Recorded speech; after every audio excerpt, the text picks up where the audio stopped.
Chapter 7. Again, we're going to stop where to answer questions. Make sure that you pause if you need to pause. And here we go. Chapter 7. After breakfast, Emily Brent had suggested to Vera Claythorne that they should walk up to the summit again and watch for the boat. Vera had acquiesced. Acquiesced means agreed. The wind had freshened. Small white crests were appearing on the sea. There were no fishing boats out and no sign of the motorboat. The actual village of Sticklehaven could not be seen, only the hill above it. A jutting out cliff of red rock concealed the actual little bay. Emily Brent said, "The man who brought us out yesterday seemed a dependable sort of person. It is really very odd that he should be so late this morning." Vera did not answer. She was fighting down a rising feeling of panic. She said to herself angrily, "You must keep cool. This isn't like you. You've always had excellent nerves." Aloud, she said after a minute or two, "I wish he would come. I want to get away." Emily Brent said dryly, "I've no doubt we all do." Vera said, "It's all so extraordinary. There seems no meaning in it all." The elderly woman beside her said briskly, "I'm very annoyed with myself for being so easily taken in. Really, that letter is absurd when one comes to examine it, but I had no doubts at the time, none at all." So now they're realizing that they see, they've met with all the people, and they're realizing that the letter, while at the time it seemed too good, a great opportunity and cool to do, that now really kind of silly when they look back at it. And there's an old phrase or saying, hindsight is 2020. Well, 2020 is perfect vision, and hindsight is what you see in the past. So hindsight is 2020, meaning if what we knew in the past we knew now, we would have made a different choice. All right, back up at the top. Vera murmured mechanically, "I suppose not. One takes things for granted too much," said Emily Brent. Vera drew a deep, shuddering breath. She said, "Do you really think what you said at breakfast?" "Be a little more precise, my dear. To what in particular are you referring?" Vera said in a low voice, "Do you really think that Rogers and his wife did away with that old lady?" Emily Brent gazed thoughtfully out to sea. Then she said, "Personally, I'm quite sure of it. What do you think?" "I don't know what to think," Emily Brent said. "Everything goes to support the idea. The way the woman fainted and the man dropped the coffee tray, remember? Then the way he spoke about it. It didn't ring true." "Oh, yes, I'm afraid they did. They did it." Vera said, "The way she looked, scared of her own shadow. I've never seen a woman look so frightened. She must have always been haunted by it." Miss Brent murmured, "I remember a text that hung in my nursery as a child. 'Be sure thy sin will find thee out.' It's very true that. Be sure thy sin will find thee out." So that's kind of older language. So be sure thy sin. So make sure that what you did that was wrong will find thee out. So any sin that you do is going to come to light anyway. It's going to be found out. Vera scrambled to her feet. She said, "But Miss Brent, in that case." "Yes, my dear." "The others. What about the others?" "I don't quite understand you. All the other accusations, they weren't true. But if it's true about the Rogerses." She stopped, unable to make her chaotic thought clear. Emily Brent's brow, which had been furrowing perplexedly, cleared. She said, "Ah, I understand you now. Well, there is that Mr. Lombard. He admits to having abandoned 20 men to their deaths." Vera said, "They were only natives." Emily Brent said sharply, "Black or white, they are our brothers." Vera thought, "Our black brothers. Our black brothers? Oh, I'm going to laugh. I'm hysterical. I'm not myself." Emily Brent continued thoughtfully. "Of course, some of the other accusations were very far-fetched and ridiculous. Against the judge, for instance, who was only doing his duty in his public capacity, and the ex-Scotland Yardman, my own case, too." She paused and then went on. Naturally, considering the circumstances, I was not going to say anything last night. It was not a fit subject to discuss before gentlemen. No? Vera listened with interest. Miss Brent continued serenely. Beatrice was in service with me. Not a nice girl, as I found out too late. I was very much deceived in her. She had nice manners and was very clean and willing. I was very pleased with her. Of course, all that was the sheerest hypocrisy. She was a loose girl with no morals. Disgusting. It was some time before I found out that she was what they called in trouble. She paused, her delicate nose wrinkling itself in distaste. It was a great shock to me. Her parents were decent folk, too, who had brought up her very strictly. I'm glad to say that they did not condone her behavior. All right, so this section says that Beatrice Taylor had dated and went out with some men, and in trouble means that she got pregnant. And it said her parents were decent folk who had brought her up strictly, which means her parents did not approve of her dating people and getting pregnant. When it says, I'm glad to say they did not condone her behavior, that her parents did not agree with her behavior. Back at the top, Vera said, staring at Miss Brent, what happened? Naturally, I did not keep her an hour under my roof. No one shall ever say that I condone immorality.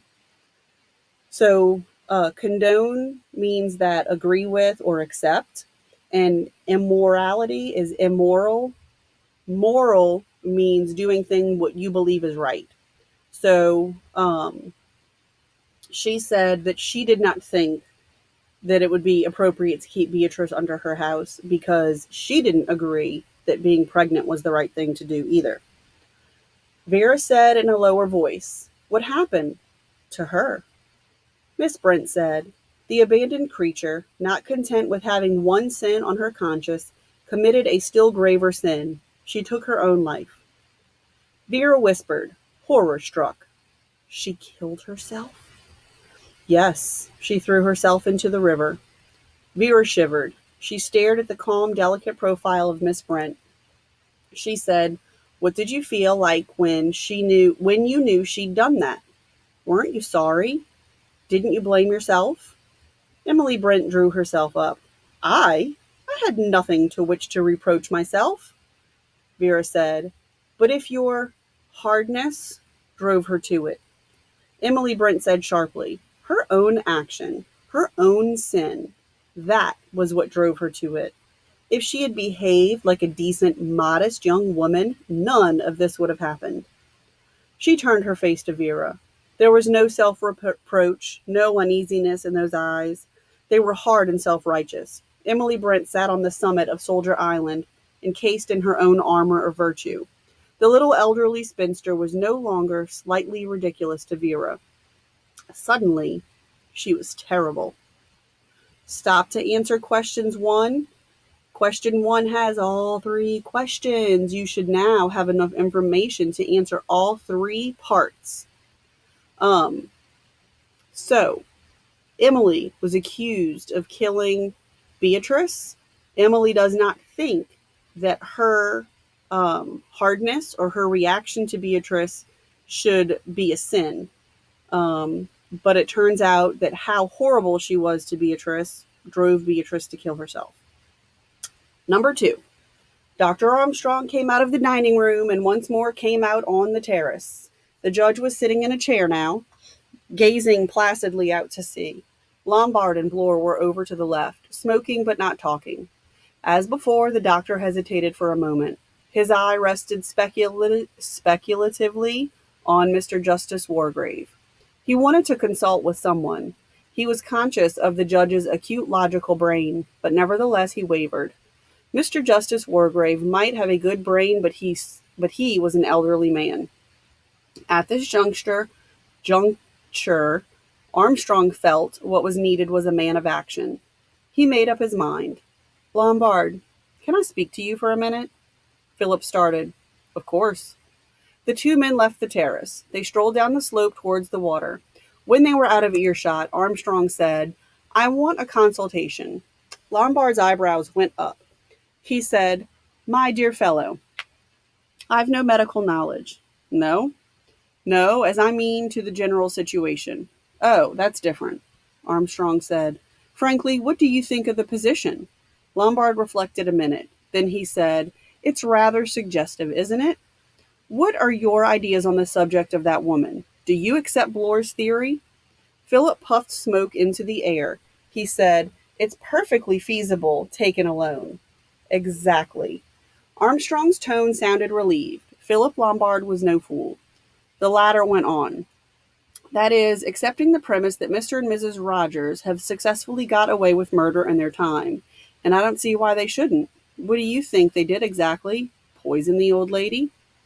Armstrong said slowly, "It might be simpler than that. I asked Roger this morning what this Miss Brady had suffered from. His answer was enlightening.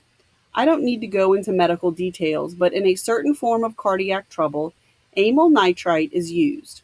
When an attack comes on, an ampule of amyl nitrite is broken and it is inhaled. If amyl nitrite were withheld, well, the consequences might easily be fatal." Philip Lombard said thoughtfully, "As simple as that. It must have been. Rather tempting." The doctor nodded. "Yes, positive action. No arsenic to obtain and administer. Nothing definite, just negation." And Rogers hurried through the night to fetch a doctor they could both felt confident that no one could ever know. "And even if anyone knew, nothing could ever be proved against them," added Philip Lombard. He frowned suddenly. "Of course, that explains a good deal." Armstrong said, puzzled, "I beg your pardon." Lombard said, "I mean, it explains Soldier Island. There are crimes that cannot be brought home to their perpetrators. Instance, the Rogerses. Another instance, old Wargrave, who committed his murder strictly within the law." Stop and answer question 2. This is kind of a hard question. You have to infer. And I will talk more about it at the end of the next section. Armstrong said sharply, "You believe that story?" Philip Lombard smiled. "Oh, yes, I believe it. Wargrave murdered Edward Seaton, all right. Murdered him as surely as if he'd stuck a stiletto through him. A stiletto is a woman's high heel shoe. But he was clever enough to do it from the judge's seat in a wig and gown. So in the ordinary way, you can't bring his little crime home to him. This helps for question 2, so reread that if you need to." A sudden flash passed like lightning through Armstrong's mind. Murder in hospital. Murder on the operating table. Safe. Yes. Safe as houses. Philip Lombard was saying, "Hence, Mr. Owen. Hence, Soldier Island." This helps for question 2. So, murder in a hospital, if someone dies while you're doing surgery on them, is it considered murder? If someone dies in jail or because of a jail sentence, is that considered murder? So here are 2 deaths that may or may not be looked at as murder. And murder means that you killed somebody on purpose. So think about that. Continuing on, Armstrong drew a deep breath. Now we're getting down to it. What's the real purpose of getting us all here? Philip Lombard said, "What do you think?" Armstrong said abruptly, "Let's go back a minute to this woman's death. What are the possible theories? Rogers killed her because he was afraid she would give the show away? Second possibility, she lost her nerve and took an easy way out herself." Philip Lombard said, "Suicide, eh? What do you say to that?" Lombard said, "It could have been, yes. If it hadn't been for Marston's death, 2 suicides within 12 hours is a little too much to swallow. And if you tell me that Anthony Marston, a young bull with no nerves and precious little brains, got the wind up over having mowed down a couple of kids and deliberately put himself out of the way, well, the idea is laughable. And anyway, how did he get hold of the stuff? From all I've ever heard, potassium cyanide isn't the kind of stuff you take with you in your waistcoat pocket. But that's your line of country." Armstrong said, "Nobody in their senses carries potassium cyanide. It might be done by someone who was going to take a wasp's nest. The ardent gardener or landowner, in fact. Again, not Anthony Marston. It strikes to me that cyanide is going to need a little bit of explaining. Either Anthony Marston was meant to do away with himself before he came here and therefore came prepared, or else. Armstrong prompted him. Or else? Philip Lombard grinned. Why make me say it when it's on the tip of your tongue? Anthony Marston was murdered, of course. So go back a couple of paragraphs. Potassium cyanide is a poison, and potassium cyanide is used like for animals, plants, animals, gardening. So why would a young kid who likes to have fun and fast cars have that? So that's why that helps to question 3. Section 3. Dr. Armstrong drew a deep breath. And Mrs. Rogers? Lombard said slowly, I could believe in Anthony's suicide with difficulty if it weren't for Mrs. Rogers. I could believe in Mrs. Rogers' suicide easily if it weren't for Anthony Marston. I can believe that Rogers put his wife out of the way if it were not for the unexplained death of Anthony Marston. But what we need is a theory to explain 2 deaths following rapidly on each other. Armstrong said, I can perhaps give you some help towards that theory. And he repeated the facts that Rogers had given him about the disappearance of the 2 little china figures. Lombard said, yes, little china soldier figures. They were certainly 10 last night at dinner, and now there are 8. You say? Dr. Armstrong recited, 10 little soldier boys going out to dine. 1 went and choked himself, and then there were 9. 9 little soldier boys sat up very late. 1 overslept himself, and then there were 8. The 2 men looked at each other. Philip Lombard grinned and flung away his cigarette. Fits too damn well to be a coincidence. Anthony Marston dies of asphyxiation or choking last night after dinner, and Mother Rogers oversleeps herself with a vengeance. And therefore, said Armstrong. Lombard took him up. And therefore, another kind of soldier, the unknown soldier, X, Mr. Owen, U.N. Owen, one unknown lunatic at large. Ah! Armstrong breathed a sigh of relief. You agree. But you see what it involves. Rogers swore that there was no one out but ourselves and he and his wife on the island. Rogers is wrong, or possibly Rogers is lying. Armstrong shook his head. I don't think he's lying. The man's scared. He's scared nearly out of his senses. Philip Lombard nodded. He said, no motorboat this morning? That fits in. Mr. Owen's little arrangement again, to the fore. Soldier Island is to be isolated until Mr. Owens has finished his job. This helps to answer question 3. Pause the video if you need to. Armstrong had gone pale, he said. You realize the man must be a raving maniac. Philip Lombard said, and there was a new ring in his voice. There's one thing Mr. Owen didn't realize. What's that? This island's more or less a bare rock. We shall make short work of searching it. We'll soon ferret out, U.N. Owen, Esquire. We'll soon ferret out, it means search. So, we'll soon search out unknown. This helps for question 4. Pause if you need to. Dr. Armstrong said warningly, he'll be dangerous. Philip Lombard laughed. Dangerous? Who's afraid of the big bad wolf? I'll be dangerous when I get hold of him. He paused and said, we'd better rope in Blore to help us. He'll be a good man in a pinch. Better not tell the women. As for the others, the general's gaga. I think an old Wargrave's forte is masterly in activity. The 3 of us can attend to this job. Finish answering question 4.